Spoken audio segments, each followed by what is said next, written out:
Jerusalem, your new capital. You're welcome. I call it the City of David. I think I know where King David's palace is.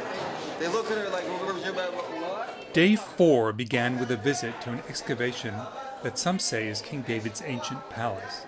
Like everything else in Israel, it's a political issue.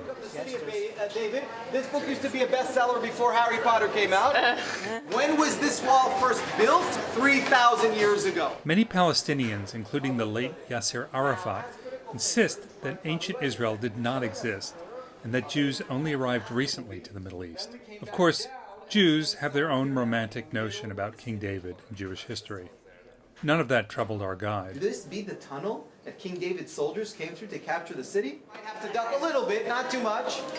As we prepared to enter the water tunnel that King David supposedly used to conquer Jerusalem, Ari had some fun behind the guide's back. About 20 to a half an hour walk, okay? Depending on the traffic.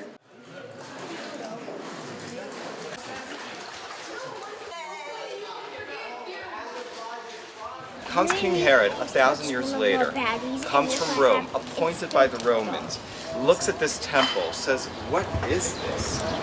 Don't you want something bigger and fancier? From King David, we moved on to King Herod, a big shot around the time of Christ, who constructed most of what we now call the Temple Mound, and the massive retaining walls that include the Western Wall, a sacred place for Jews, because of its proximity to the Holy of Holies inside the temple.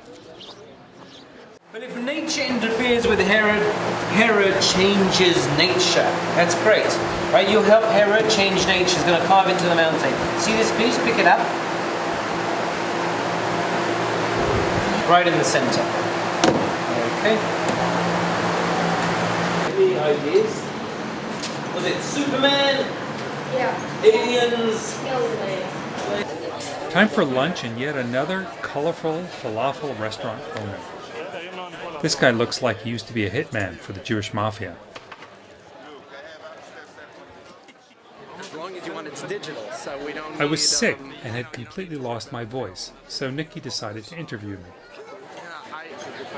even just a word. I mean, obviously we don't want to talk like a sentence.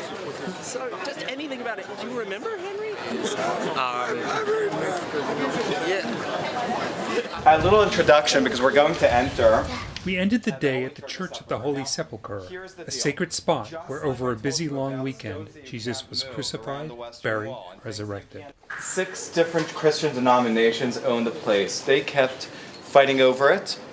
And essentially in 1757, the Ottoman Empire made an agreement between the different Christian denominations. So now, you want to bring in the cleaner to empty the trash in the Holy Church of Sepulchre. All the 6 denominations need to approve, which is why a lot of things are stuck there. So for example, inside the church, random stones.